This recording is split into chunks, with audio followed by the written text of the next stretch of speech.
नमस्कार खवय्ये, ज्योतिष किचनमध्ये आपलं स्वागत आहे. तर आज आपण मशरूमची रेसिपी बघणार आहोत. अशा पद्धतीने बनवली तर नक्कीच आवडेल सर्वांना आणि खूप चविष्ट लागते. तर त्यासाठी मी इथे बटन मशरूम घेतलेले आहेत. हे वजनी बघायला गेलं तर 400 ग्राम मशरूम आहेत. 2 पॅकेट मी इथे घेतलेले आहेत आणि हे मशरूम साफ करणं खूपच सोपं असतं. यासाठी तुम्ही मैद्याचा वापर केला तरीही चालेल. मैदा चोळून व्यवस्थितपणे साफ केले तरीही साफ होतात. आणि आता हे मशरूम मी पाण्यात टाकून घेत आहे. माती असल्यामुळे ते स्वच्छ धुवून घेणं खूप गरजेचं असतं. आणि मी ज्या प्रकारे मशरूम साफ करणार आहे त्या प्रकारे ही खूप इझी आहे साफ करणं. आरामशीर त्याची वरची साल जे आहे ते निघतं. हे बघा, ह्या प्रकारे खूप सोपं असतं मशरूम साफ करणं. तर अशाच प्रकारे मी हे सर्व मशरूम पाण्याने स्वच्छ धुवून घेणार आहे. मशरूमचा जो खालचा भाग आहे तोही थोडासा आपल्याला कट करून घ्यायचा आहे.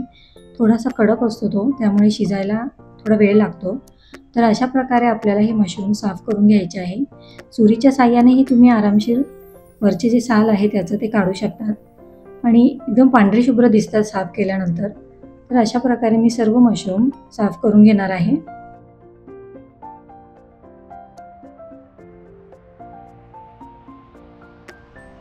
तर हे बघा, सर्व मशरूम आपले साफ करून झालेले आहे. पुन्हा एकदा मी स्वच्छ पाण्याने ते व्यवस्थितपणे धुवून घेणार आहे. सर्व मशरूम आपल्याला पाण्यामध्ये टाकून घ्यायचे आहे आणि स्वच्छ पाण्याने एकदा पुन्हा ते धुवून घ्यायचे आहे.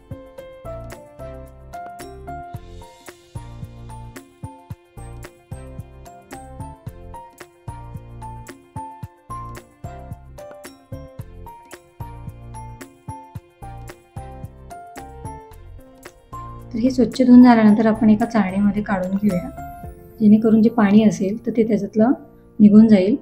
आणि छोटे मशरूम जर असतील त्याचे तुम्ही 2 भाग करू शकता, कारण मशरूम शिजल्यावर छोटे होतात त्यामुळे. आणि मोठे मशरूम असतील तर त्याचे तुम्ही 4 भाग करू शकता. तर अशा प्रकारे आपल्याला मशरूमचे काप करून घ्यायचे आहेत.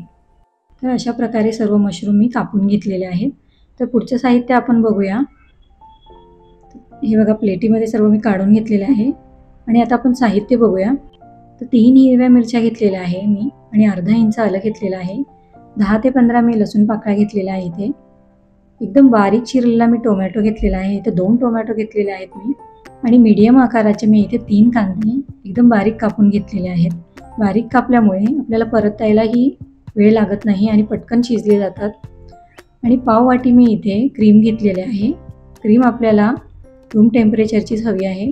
आणि 10 ते 15 मी इथे काजू घेतलेले आहेत. मसाल्यामध्ये आपण बघूया. पाव चमचा हिंग, अर्धा चमचा हळद, 1 चमचा धना पावडर, 1 चमचा लाल तिखट आणि 1 चमचा मी गरम मसाला घेतलेला आहे घरचा. अर्धा चमचा जिरे घेतलेले आहे. दालचिनीचे 2 तुकडे घेतलेले आहेत छोटे. आणि तेजपत्ता घेतलेला आहे मी छोट्या आकारामध्ये 3 घेतलेले आहे. आणि काळे मिरी जे आहेत तेही आपल्याला पाव चमचा इथे घ्यायचे आहेत. आणि चवीनुसार आपल्याला मीठ घ्यायचं आहे. तर चला आपण पुढची कृती करूया. तर मिक्सरच्या भांड्यामध्ये आपल्याला अद्रक, लसूण, हिरवी मिरची आणि काजू याची पेस्ट बनवायची आहे. पेस्ट बनवताना थोडंसं पाणी आपण त्यामध्ये टाकून घेणार आहोत. तर हे बघा, या प्रकारे आपल्याला ही पेस्ट तयार करून घ्यायची आहे. आणि एका बाजूला मी आता कढई ठेवलेली आहे गरम होण्यासाठी. त्यामध्ये आपण 2 चमचे तेल टाकून घेणार आहोत. त्याऐवजी तुम्ही थोडंसं बटरही वापरलं तरीही चालेल. तेल आपलं व्यवस्थित गरम झालेलं आहे. त्यामध्ये जिरे टाकून घेऊया. जिरे तडतडल्यानंतर आपल्याला दालचिनी, तेजपत्ता आणि हिंग टाकून घ्यायचं आहे.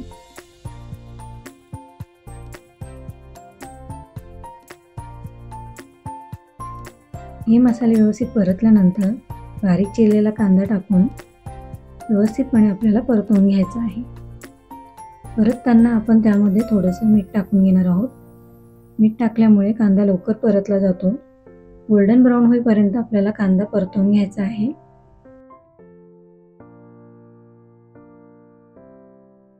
तर हे बघा, इथे व्यवस्थितपणे आपला कांदा हा गोल्डन ब्राऊन झालेला आहे. त्यानंतर आपण मिक्सरमध्ये पेस्ट बनवलेली होती ती टाकून घ्यायची आहे आणि पुन्हा एकदा परतवून घ्यायचं आहे. तेल सुटेपर्यंत आपल्याला परतवून घ्यायचं आहे.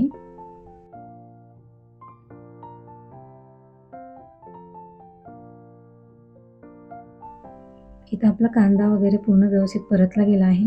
त्यानंतर आपण त्यामध्ये सुके मसाले टाकून घेणार आहोत. तेही आपल्याला मीडियम गॅसवर परतून घ्यायचे आहे. गॅस मी इथे कुठेही फास्ट केलेला नाही आहे. की थोडंसं गरम पाणी आपण यामध्ये टाकून घेणार आहोत. त्यात मिक्सरच्या भांड्यामध्ये मी पाणी घेतलेलं होतं, तेच पाणी मी इथे वापरलेलं आहे. आणि आपल्याला कमी गॅसवर हा मसाला आहे तो परतून घ्यायचा आहे. त्यानंतर बारीक चिरलेला टोमॅटो आपल्याला त्यामध्ये टाकून घ्यायचा आहे. बारीक चिरल्यामुळे टोमॅटोही लवकर परतला जातो, जास्त वेळ लागत नाही परतायला आणि भाजीही पटकन होते. तर हे बघा, या प्रकारे आपले सर्व मसाले परतून झालेले आहेत. पुन्हा एकदा मी यामध्ये थोडंसं पाणी टाकून परतवून घेणार आहे.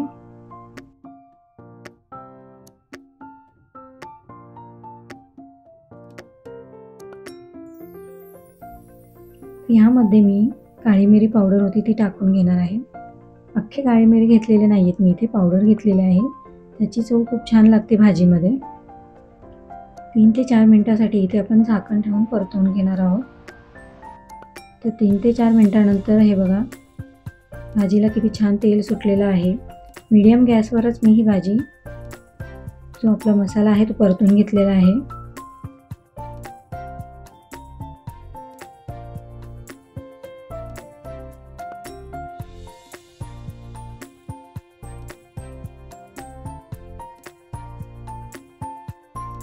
मसाला आपला छान परतून झालेला आहे. त्यामध्ये आता आपण मशरूम टाकून घेऊया.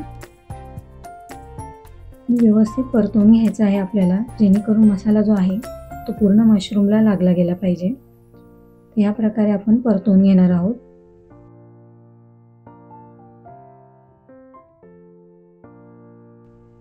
परतून आपलं झालेलं आहे आणि पुन्हा मी थोडंसं गरम पाणी टाकून शिजवून घेणार आहे.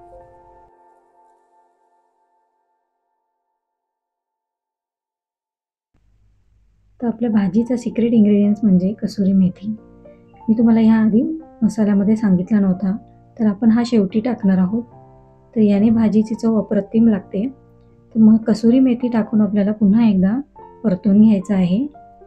टोटली मी ह्या भाजीमध्ये पाऊण ग्लास पाणी वापरलेलं आहे. झाकण ठेवून आपल्याला 5 ते 7 मिनटं वाफवून घ्यायचे आहे. तर हे बघा, इथे भाजी व्यवस्थितपणे वाफली गेलेली आहे की नाही ते आपण चेक करून घेऊया. सुरीच्या साह्याने किंवा चमच्याच्या साह्याने तुम्ही मशरूम शिजले आहे की नाही ते बघू शकता. भाजी इथे अजून थोडीशी आपली शिजायची बाकी आहे. तर सुरीच्या साह्याने मी चेक करून बघते. हे बघा, तर मशरूम अजून आपले शिजले गेलेले नाही आहे. पुन्हा एकदा आपण 5 मिनिटासाठी झाकण ठेवून मशरूम आहे ते आपले शिजवून घेऊया. तर 5 मिनिटानंतर आपली ही भाजी छानपणे शिजली गेलेली आहे आणि त्याचं टेक्स्चरही किती छान आले बघा. त्यानंतर आता आपण यामध्ये क्रीम टाकून घेऊया. क्रीम सर्वात शेवटी आपल्याला टाकायची आहे.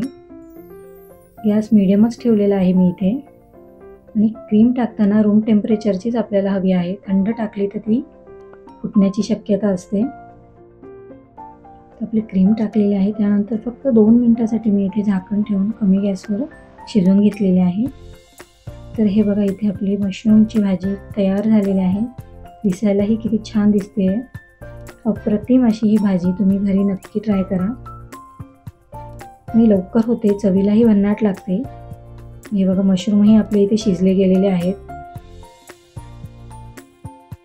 इथे मी गॅस बंद केलेला आहे आणि आता सर्विंग बाउलमध्ये आपण ही भाजी काढून घेऊया. सर्व करताना तुम्ही त्यामध्ये थोडंसं अर्धा चमचा बटर टाकलं ना तर आणखीन चव छान लागते भाजीची. तर दिसायलाही किती छान दिसते बघा भाजी. अशा प्रकारे नक्की तुम्ही करून बघा. माझी रेसिपी आवडल्यास लाईक, शेअर, सबस्क्राईब नक्की करा. धन्यवाद.